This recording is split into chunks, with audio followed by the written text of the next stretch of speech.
Y sí quisiera hacerles una breve pregunta a ellos, a cada uno, si han aprendido algo y qué han aprendido. Siempre hay un aporte que nos llama la atención, o siempre hay algo que es interesante, ¿vale? Entonces empiezo contigo, Pablo.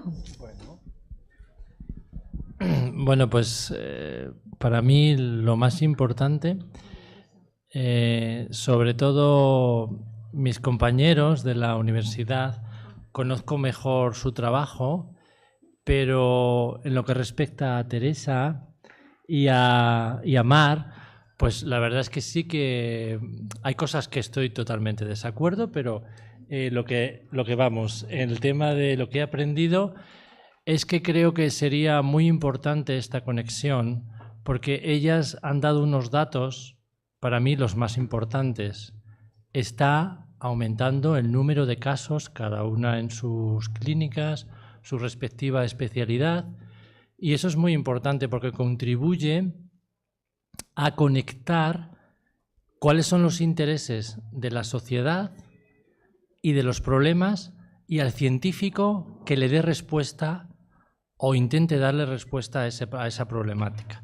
Que no nos perdamos en investigar en nuestro campo, que esto puede ser interesante o no, cuando hay una realidad que es práctica y que puede ser muy interesante el estudiarla. Entonces, para mí es lo más importante.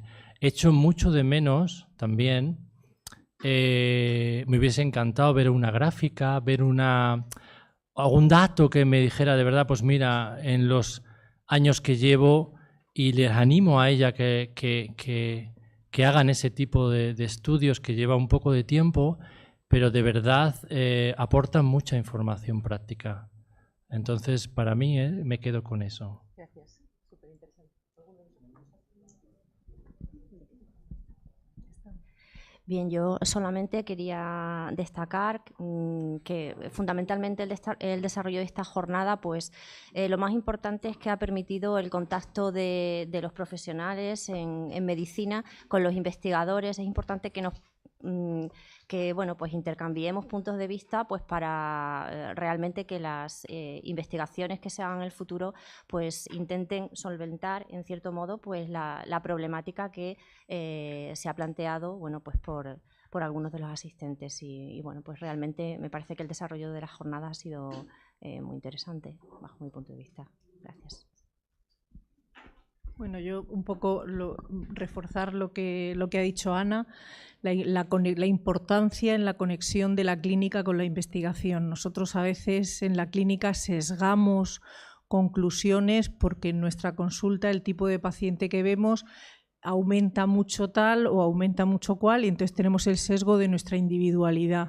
El investigador lo que tiene es la transversalidad que da la investigación, quiero decir, son datos globales del cual se pueden extraer conclusiones absolutas. Nosotros estamos en un sesgo y yo que estoy, bueno, pues me muevo en congresos me muevo mucho en congresos. Es verdad que veo diapositivas con conclusiones absolutas sin tener datos de referencia sólidos y yo creo que el juntarnos la investigación y la clínica nos obliga a retrotraer la solidez de lo que vamos diciendo en función de verdades absolutas basadas en estudios clínicos que entiendo que tenemos que referenciar.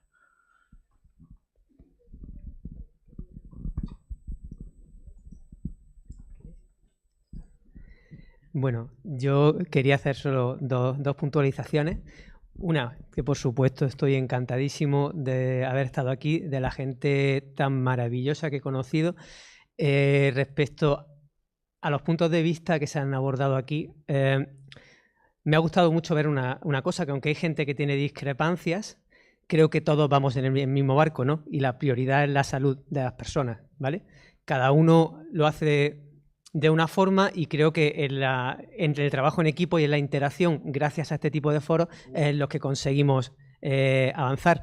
Precisamente ayer estaba en una defensa de cátedra de un compañero de la facultad y dijo una cosa que me parece muy importante. Sería, aquí lo más importante de la Facultad de Medicina, donde estábamos en ese momento, o de la facultad de farmacia o de la facultad de cualquier actividad biosanitaria, no es ni siquiera el alumno, ¿no? Al final, el motivo por el que hay este tipo de centros donde se hace docencia, se hace investigación, es el paciente, ¿vale? O sea, nosotros no seríamos nada sin los pacientes, y creo que muchos de vosotros sois los que estáis en contacto diario con el paciente, por lo cual es que sois una parte fundamental en investigación. Sí, yo creo que ese es nuestro fallo. Nosotros, los que nos dedicamos a la clínica, no tenemos mucho tiempo para hacer estudios. Tenemos series de pacientes, pero lo suyo sería que se nos proporcionase pues la posibilidad de hacer estudios que personas nos ayudasen, porque si una persona tiene que estar en el centro de salud toda la mañana y por la tarde en su consulta, pues es muy difícil hacer estudios. Sí tenemos pacientes, pero necesitamos a alguien que nos ayude a hacer los estudios. Por ejemplo, uno de los proyectos que tenemos ahora en Madrid, que es hacer un hospital de medicina integrativa, una de las cosas que se nos iba a proporcionar precisamente era la posibilidad de hacer de recogida de datos y de proporcionarnos a alguien que nos ayude a hacer los estudios. Porque normalmente los que somos clínicos, no sabemos hacer un estudio. O lo que no tenemos tampoco es tiempo para hacerlo. Es el problema que yo veo con la medicina. Lleva mucho tiempo poderte meter en algo que no nos enseñan, porque por tu cuenta te tienes que meter. Son muchas horas de fuera de lo que es el trabajo del día a día. Entonces eso yo creo que es el principal problema que tenemos los médicos. No voy a aportar mucho más de lo que ha dicho Mar. Ahora, no se escapa sin decirme en que no está de acuerdo. Ya te digo yo que de aquí no te agarro el poco pelo que tienes y no te vas sin que me digas en que no estás de acuerdo. Y efectivamente, yo no tenía ni idea de esto, o sea, os lo reconozco, con lo cual ni casos de pacientes ni nada, me lo he tenido que empollar desde cero. Lo que sí sé mucho es de endocrinología y un poquito de medicina integrativa. Y sí que sé algo de disrupción endocrina porque llevo colaborando con la Fundación Alborada un tiempo, y entonces para mí ha sido todo un mundo estudiármelo, y me he dado cuenta de muchas explicaciones y de muchas correlaciones con la clínica, y entonces me ha servido lo que habéis aportado todos, porque bueno, pues llevo un mes estudiándome el tema a marchas forzadas para dar la charla y estoy encantada. O sea. Pues no voy a ser yo el único que no hable. Yo me sentía integrado, como estamos en medicina integrativa, me sentía integrado en las aportaciones que habían dado mis compañeros, pero sí que es verdad. Yo lo primero que debo decir es que he aprendido mucho sobre microbiota y lo debo agradecer a la doctora. Y no sé, incidir un poco en eso. Yo me llevo también la sensación de que tenemos que potenciar una interacción mucho más potente entre lo que son los grupos de investigación. Yo me muero como químico y como analítico por tener poblaciones de las que se han hablado, pacientes de los que se han hablado. Me voy al Sáhara cuando me pidas, pero el problema es los fondos, porque estos estudios, por desgracia, son costosos. Y las administraciones, aunque estamos intentando incidir para recibir más financiación para poderlo llevar a cabo, la cosa es complicada. Hay prioridades y siempre cuesta mucho trabajo poder llevar a cabo esos trabajos. Si fuera por nosotros, estaría hecho. Pero creo que es un buen punto de partida para mantener un contacto y para tenernos en cuenta los unos a los otros. ¿Alguna pregunta? ¿Nadie? ¿Sí? Bueno, yo felicitaros a todos porque es un día espectacular. Ahora, por fin lo entiendo. Me ha costado muchos años como si quisiera entenderla en algunas cosas, pero bueno, le voy entendiendo. Pero al principio iba fatal. Y a Mar y a Teresa por haber ido cruzando la raya, por fin, y ir pasando la raya esta roja que nos pone la medicina alopática y nos pone la medicina integrativa, ¿no? Una reflexión, yo llevo a mi mundo, ¿no? Si hablamos de niños, estamos hablando de motores endocrinos, de intoxicaciones, y llevamos trabajando 20 años en ellas porque yo soy agricultor, entre otras cosas, y vamos, tengo una parte médico y psiquiatra, pero tengo otra parte que soy fruticultor, pero por entretenimiento, y llevo denunciando la toxicidad del medio tan brutal que tenemos, y bueno, en películas y todo, que no han hecho caso en este país. Os voy a dar una reflexión diferente, que no tiene nada que ver. Siempre hablamos de niños y hablamos de tóxicos. Y tú has hablado de dar anfetaminas también. Me ha parecido la sensación de estar dando anfetaminas, o haber entendido que se estaba dando, que estabas dando a los operativos. No. Vale. Estamos en el País Vasco. La semana pasada el gobierno vasco dijo que el 50% de nuestros jóvenes entre 14 y 16 años que están consumiendo alcohol por encima de neurotoxicidad, estoy hablando del 50%, y de ellos el 12% consumiendo hachís a 12 minutos. En la edad en que el cerebro está sin desarrollarse, está, digamos, una situación muy crítica. Encima, estos niños ya son de una generación que más han consumido todo tipo de tóxicos ambientales, y en todos los años vienen ya con su problema de gluten, su problema de fructosa, su mental, vienen con trastornos de aprendizaje. Es decir, que en cuanto pisan la calle, tienen que un problema grave. Lo digo porque creía que vi que estaba haciendo anfetamina, porque vi un trabajo diciendo que los niños que toman anfetamina tienen el cerebro mucho mejor de mayores y que no se enfrentan con enfermedades a nivel de tiro cerebral, y resulta que casi todos los que yo conozco con problemas de anfetamina, cuando pisan la calle y comentamos aquí, entonces sí que la hemos hablado. Bueno, felicitar un poco a todas las personas que se entrevisten y a los compañeros que están trabajando. Me ha tocado asesorar muchas veces en Granada, en la época antigua, el consumo de drogas en Granada, sobre todo en la universidad, que aquí sigue siendo bastante duro, sobre todo el tema así de Granada, de la universidad, incluso una serie de problemas muy graves en el medio, pero que ahí no se toma en serio. Lo digo porque el año que estuve, vamos, todavía es como hablaba, no hay una conciencia plena. Yo otra vez quería preguntaros de Granada. Granada es la única ciudad donde cuando vas en abril o en mayo te encuentras con la gente llevando bozales de control con carbono. ¿Eso es lo normal o es solamente en Granada o digamos que hay alguna epidemia diferente? ¿Te refieres a las mascarillas para la alergia, no? Sí, bueno, es que...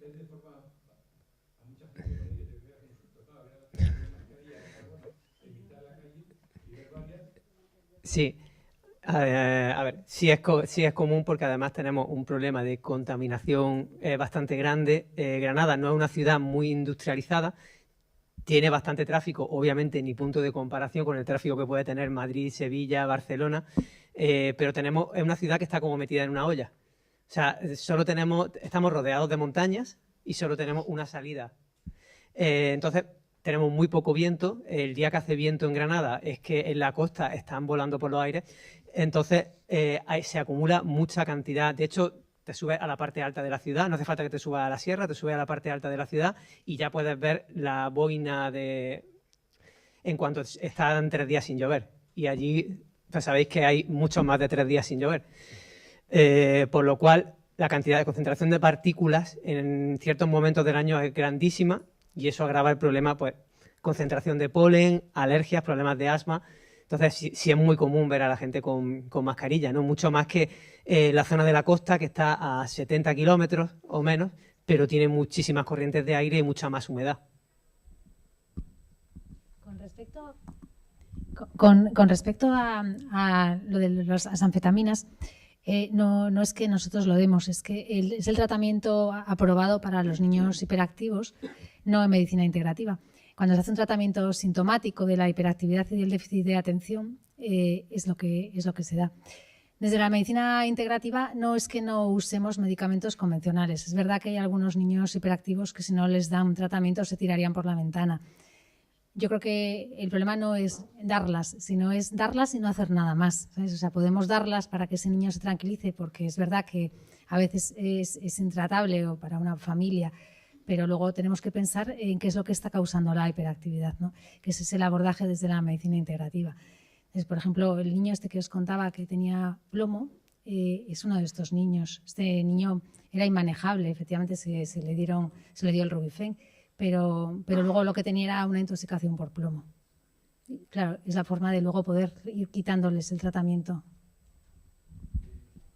En los años 74, 75 empezamos a utilizar la desertina Sparsul en algunos casos muy poquitos de hiperactividad.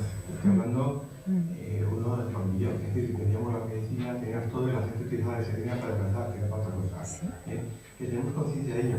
Pero luego empezamos a manejar cafeína, parece una tontería, y con cafeína pudimos solucionar el problema. Es decir, estuvimos como 20 años llevando cafeína y no pasó nada. Luego todavía teníamos el tema del grupo de pelo que tenemos ahora para saber los metales pesados y todo lo que tenemos ahora, ¿no?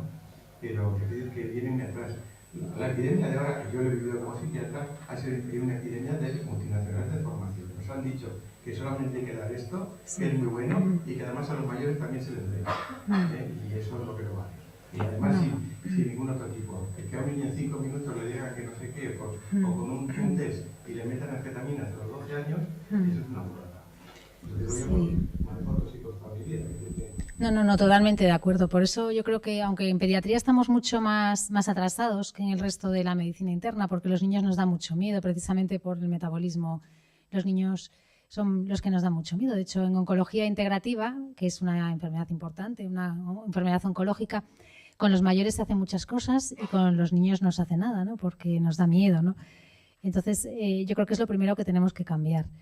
O sea, que hay que darles fármacos, claro que hay que darles fármacos a los niños a veces, pero bueno, lo que tenemos que pensar es que un fármaco muchas veces es un tratamiento sintomático y lo que el niño tiene es toda la vida por delante. Podemos dar un tratamiento sintomático sin más a una persona de 90 años, pero a un niño no. Entonces, de ahí la importancia de la medicina integrativa y de pensar en todos los tóxicos. La pregunta que le hace al principio es ¿tenemos en este momento algún método para ver los tóxicos en el cuerpo que sea un poco de bajo nivel y que sea rápido?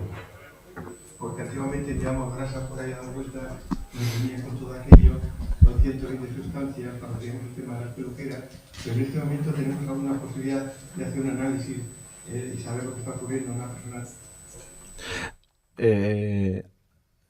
Parece fácil, pero no es fácil.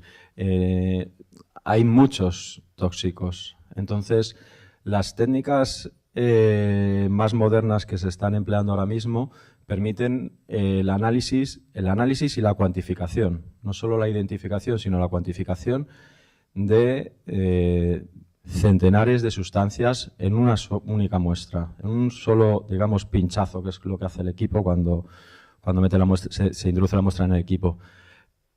Pero alguna pista tenemos que tener previa. ¿Qué tipo de tóxicos queremos buscar? Así en general es muy complicado. Hay que acotar un poquito el campo para poder analizar esas muestras. Pero, desde luego, el avance tecnológico va encaminado a analizar cada vez más compuestos en una misma muestra, con menos cantidad inicial de muestra, para también evaluar las posibles sinergias que hay entre los distintos compuestos. Ya no solo cada familia de compuestos, los compuestos organoclorados, los compuestos, está formado por centenares de compuestos. Y ahora lo que se busca es analizar varias familias diferentes de una sola vez. Pero hay que saber qué es lo que se está buscando, un poco. Hay que tener una orientación de lo que se está buscando. También hay técnicas que lo que te permiten es analizar compuestos desconocidos. Es decir, yo tengo una muestra, oye, analízame a ver qué es lo que te sale aquí. Te permiten descubrir varios centenares de compuestos, pero claro, no todos, porque hay algunos compuestos que en la preparación de esa muestra se te están quedando por el camino. Entonces hay que acotar un poco para poder llevar a cabo ese trabajo.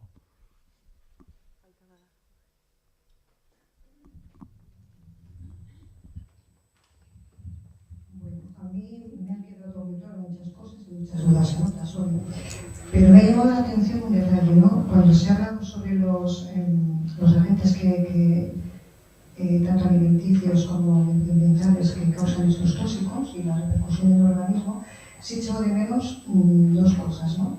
El alcohol y las drogas. Si hemos visto cómo a los jóvenes, a los niños, les afectan esos neurotransmisores debido a lo que hemos estado comentando esta mañana, lo que habéis comentado, cómo les afecta a estos niños y estos adolescentes en su cognición o sobre todo en la relación que tienen con los padres, ¿no? O la violencia que tienen que enfrentar.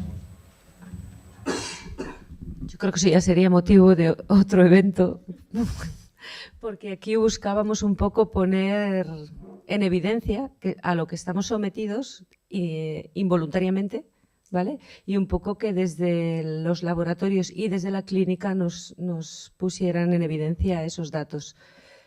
Cierto es que eso también es importante como tantas otras cosas, pero no daba para todo, ¿no? No sé si queréis aportar algo.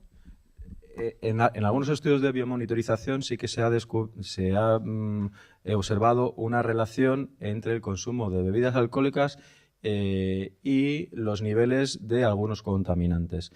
Pero llegamos hasta ahí. Habría que seguir investigando. Por ejemplo, los compuestos perfluorados. Vemos que el consumo de vino afecta significativamente a tener niveles más altos de estos compuestos. Pero nos falta dar un paso más allá. O sea, que sí que se ve que hay algunas relaciones entre el consumo de bebidas alcohólicas y la presencia de algunos contaminantes. Pero nosotros, de momento, nos quedamos hasta ahí.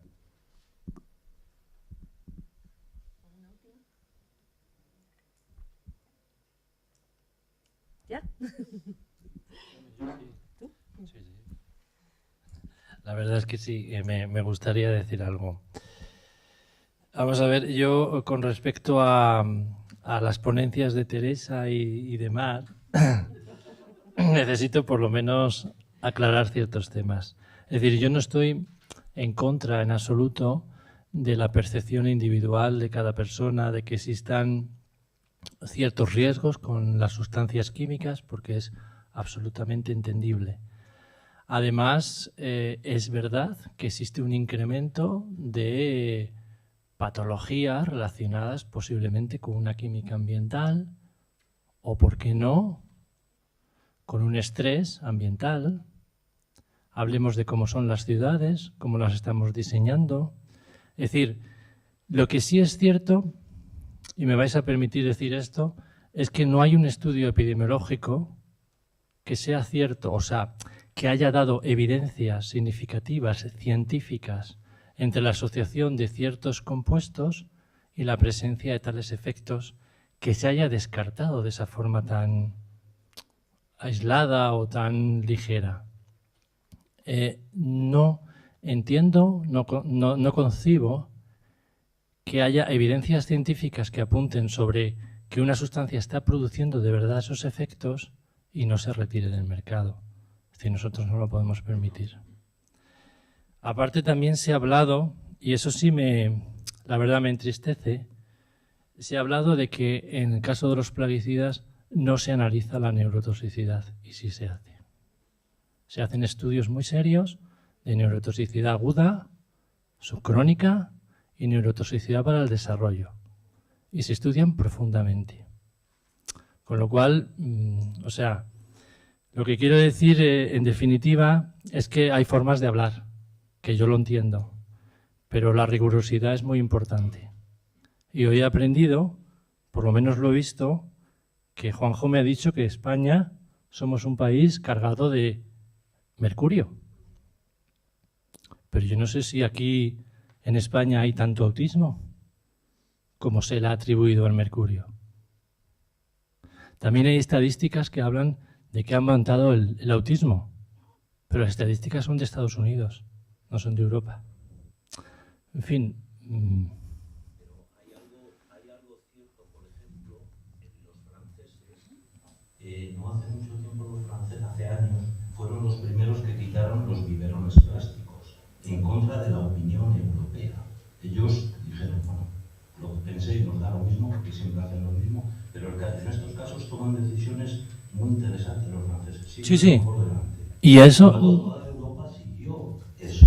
Ahora lo han hecho con el bisfenol. Creo que las cajeras francesas ya no utilizan papel con bisfenol. En contra de la opinión europea. Y los franceses han dicho, nos da lo mismo. Nosotros tomamos esta decisión. Y Europa irá detrás.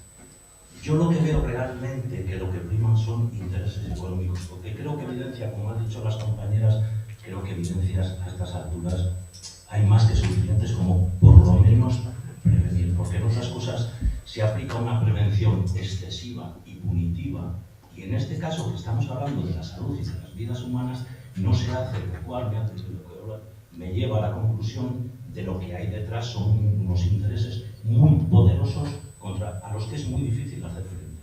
Y por eso yo aplaudo mucho la postura de ellas, que me parece que han dado un paso adelante. Como ha dicho el señor, han traspasado una línea roja que para ellos es muy costosa y muy incómoda, pero creo que lo han hecho y que tenemos que estar todos muy agradecidos, porque creo que esa es la actitud. Creo que hay que tener valentía en esas. Porque el estar esperando siempre a tener claras evidencias nos lleva a morirnos de inanición. Es mi opinión. Por eso creo que hay que ser un poquito más valiente y dar un paso adelante. Pero yo no estoy discutiendo eso. Es decir, yo entiendo que la gente opine de esa forma, pero lo que quiero decir es que si existieran suficientes evidencias científicas certeras, digamos que se prohibiría ese tipo de sustancias, como se han ido haciendo con el resto de las sustancias. Entonces, los estudios, es verdad que puede haber estudios que relacionen directamente, pero también hay muchos estudios que no son capaces de encontrar una relación. Entonces, no está tan claro como creo que lo veis. Otra cosa es que tengáis esa opinión, y eso me parece absolutamente respetable. Pero ¿por qué no se habla de la vitamina A que produce malformaciones? ¿Por qué no se habla de la sal? Estamos hablando de tóxicos, pero quiero decir que es negar un poquito, es como decir, tabaquismo, cáncer. Pues bueno, no quiere decir que todos los fumadores se mueran de cáncer, pero desde luego el que fuma compra muchos boletos para que fume. Pero es que el tabaco sí que está clasificado como un carcinogénico. Bueno, pero ya ha costado hacerlo. Bueno. Estuvo durante mucho tiempo. Cuesta lo que cuesta una evidencia científica y un estudio epidemiológico, como ocurrió con el plomo. Pero sí, que no se trata de entrar en bucles, sino de decir que lo mismo que se ha hecho anteriormente, que yo creo que son ir haciéndolo con unos tóxicos que creo que es evidente. No sé. Me vas a perdonar, pero mirad, precisamente una de las causas...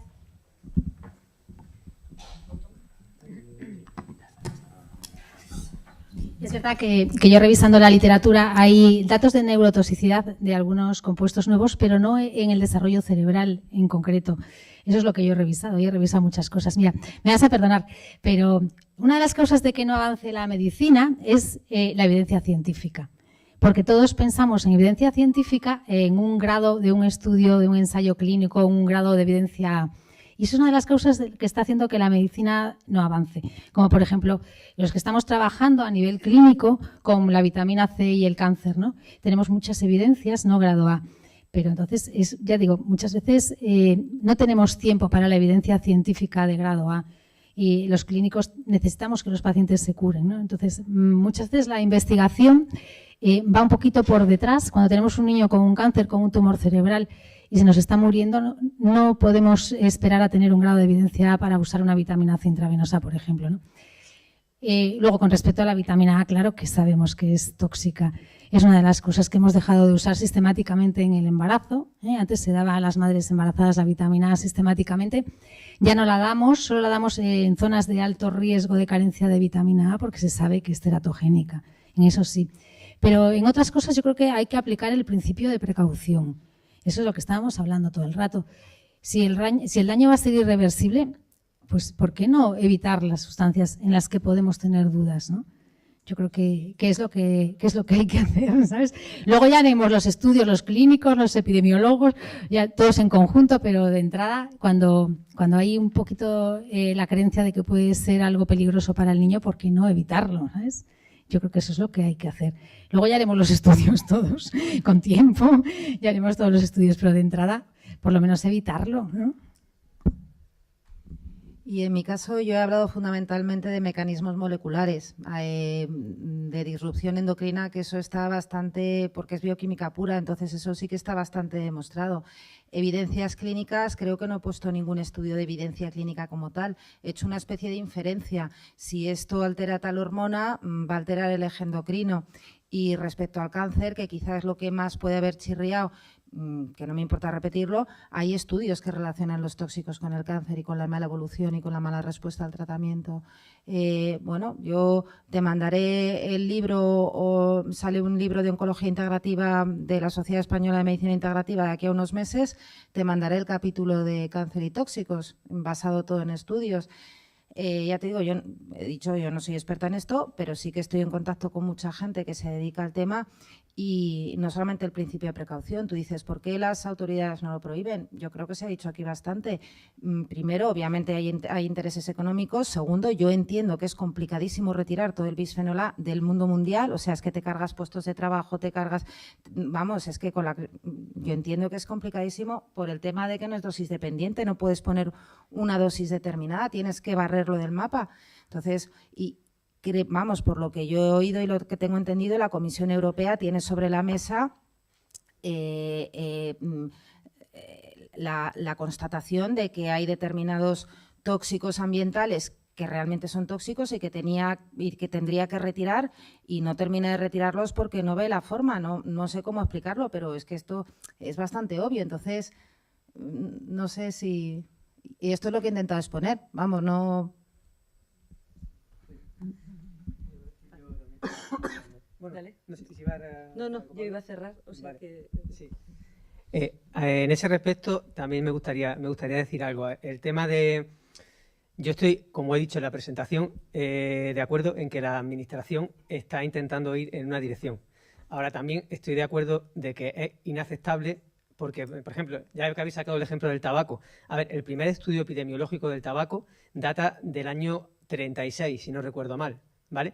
Y en el año 2003, teníamos a gente protestando porque decían que dónde estaba su derecho a fumar en lugares públicos, llámalo bares, hospitales, colegios, etcétera. O sea, el resumen es que no podemos ir tan lentos. Porque si para el tabaco, que es mucho más fácil de caracterizar quién fuma, quién no fuma, todo eso es mucho más fácil. Para el bisfenol A, para el DDT, o sea, entonces ya estaríamos hasta el año 3000 para sacar una conclusión sólida. Yo trabajo en epidemiología y te puedo asegurar que en ningún estudio de los que éticamente puedes hacer con tóxicos va a sacar una conclusión 100% de que un agente es carcinógeno o un agente disruptor endocrino, porque es imposible. Se trata de que cuando acumulemos, como has dicho, cuando acumulemos un cierto grado de evidencia, tomemos la determinación de aplicar el principio de precaución. Y luego, con respecto al tema del mercurio, que eso sí también quería decir que es cierto, a ver, lo ha demostrado Juanjo en el estudio de Bien Bien, que en España es uno de los países más contaminados por mercurio. Que eso está relacionado con autismo o con TDAH o con cualquier trastorno, no quiere decir que por eso España sea el país con más incidencia de esta enfermedad, precisamente porque son enfermedades multicausales. Puede que tengamos otros factores protectores. A lo mejor, si quitamos la fracción, como hablamos en epidemiología, fracción etiológica debida al mercurio, la incidencia de autismo bajaría bastante en España. Y eso a lo mejor a lo que llamamos policy makers tampoco le importaría mucho, pero seguramente que si nuestro hijo tuviera autismo y nos dijeran que a lo mejor se podía haber salvado, pues a lo mejor sí le importaría bastante, sí nos importaría bastante, ¿no? Y eso que yo tengo muchas dudas sobre los posibles efectos de muchos de los contaminantes que estudio, pero sí es verdad que estoy de acuerdo con que más vale prevenir que curar.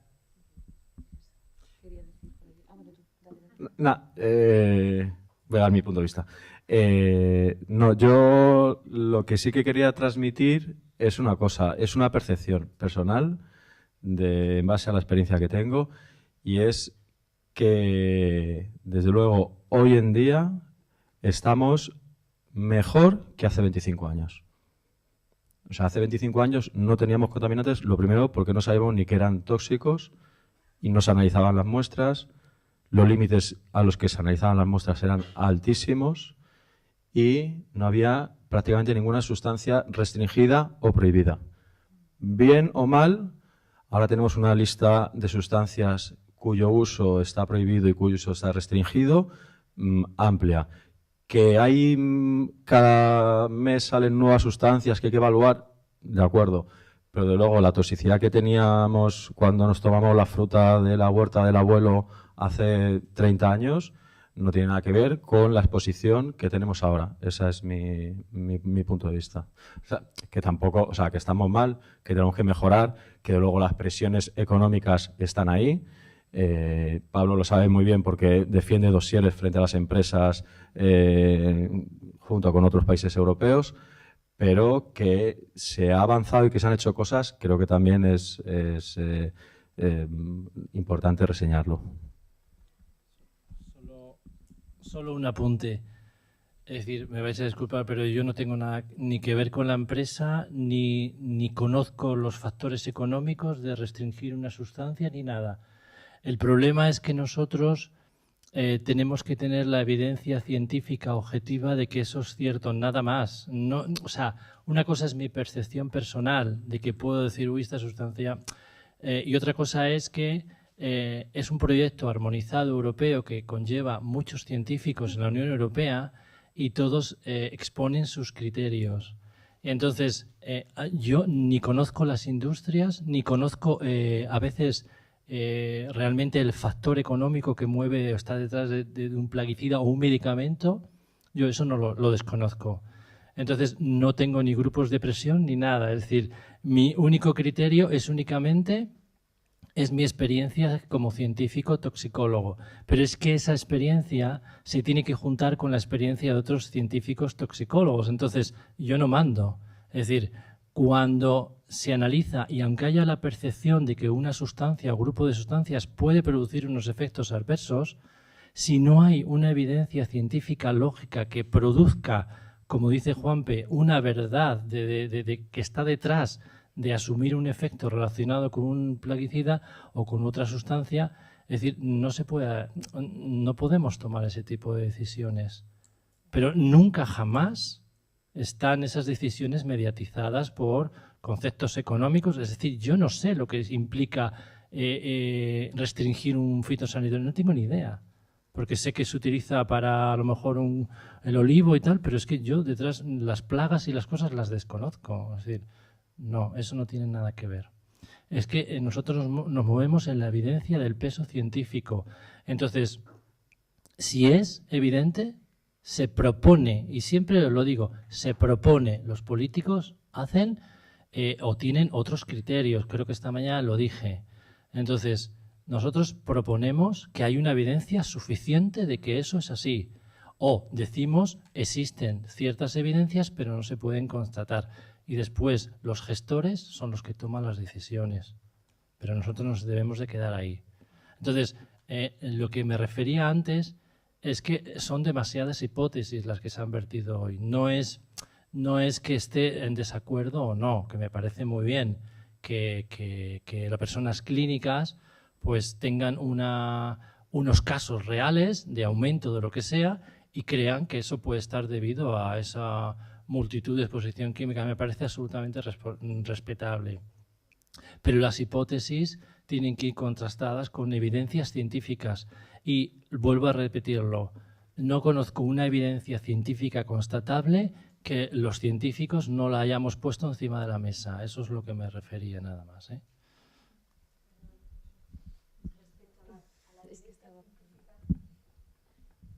Respecto a la evidencia científica, también yo creo que tendríamos mucho que hablar, porque antes estaba hablando con Marc, que hace 20 años parecía que la evidencia científica llevaba a que los pediatras de todo el mundo mandaran a los niños tomar flúor unas cantidades de flúor.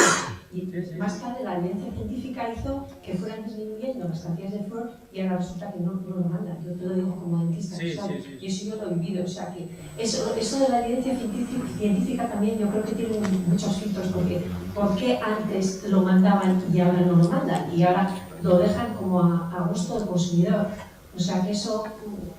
Quiero decir que no está tan claro. Las verdades de hoy son las mentiras del mañana y viceversa. ¿Qué tuvo que pasar para que los científicos de su momento aceptaran que la Tierra era redonda? ¿Y cuánta gente llevaron a la hoguera y al otro a la torre? O sea, que yo creo que hay que estar abierto a todo, en definitiva. Y vas a... ya, la última... El tema de la evidencia científica me parece muy bien, pero es una especie... Yo soy clínico. Y entonces, la evidencia científica me pone los pelos de punta, porque cuando veo una evidencia científica y veo que no funciona, vamos a pasar.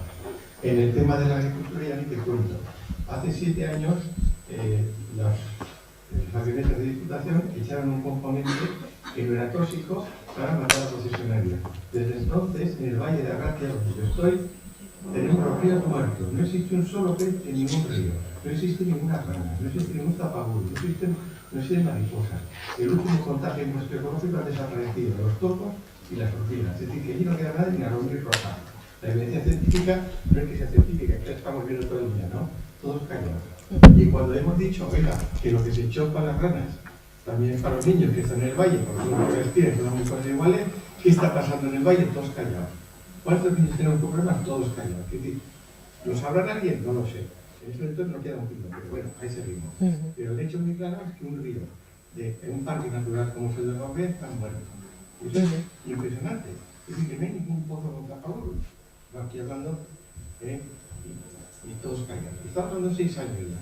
Y un problema ecológico brutal delante nuestro.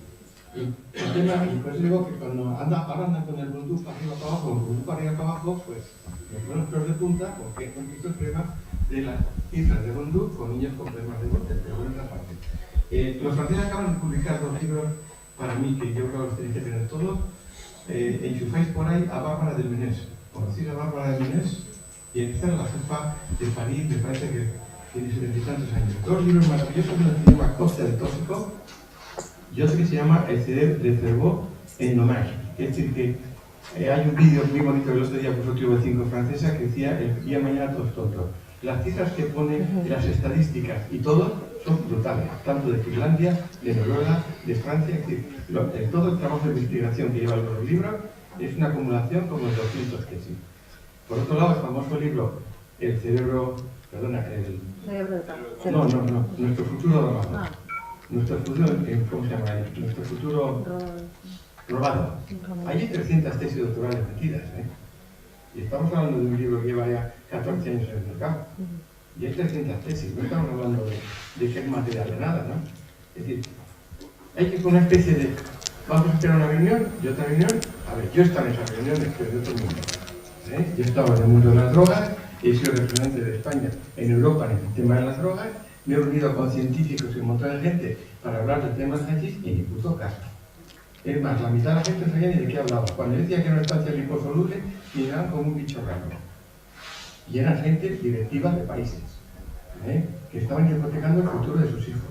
Es decir que, no sé, nosotros somos clínicos, y como clínicos a mí ya me ha cogido la edad, vosotros sois más jóvenes, pero es que los espermatozoides, según vosotros, los centros de Granada, para el año 22 ya no hay espermatozoides en Europa. Eso lo habéis dicho vosotros. Ya hemos hecho los deberes. A mí te hago los deberes hechos. Que tenemos 220 centros de diseminación artificial en este país. 220 centros. Que aquí nadie lo ha tenido gratis.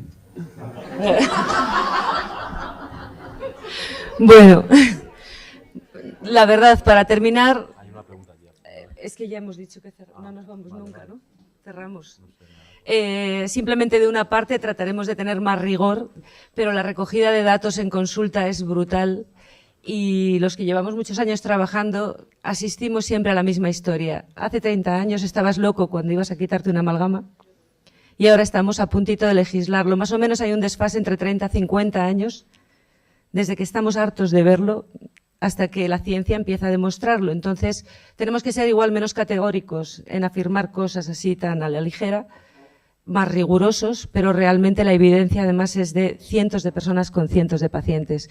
Igual que todos tenemos la experiencia con los organoclorados. Yo me acuerdo aquí en Baracaldo, cuando estábamos luchando con un grupo ecologista por aquella historia que estaba allí enterrado, tal, éramos zumbaos, locos, te echaban de allí y ahora han desenterrado allí un banco de organoclorados bestial de DDT, ¿no?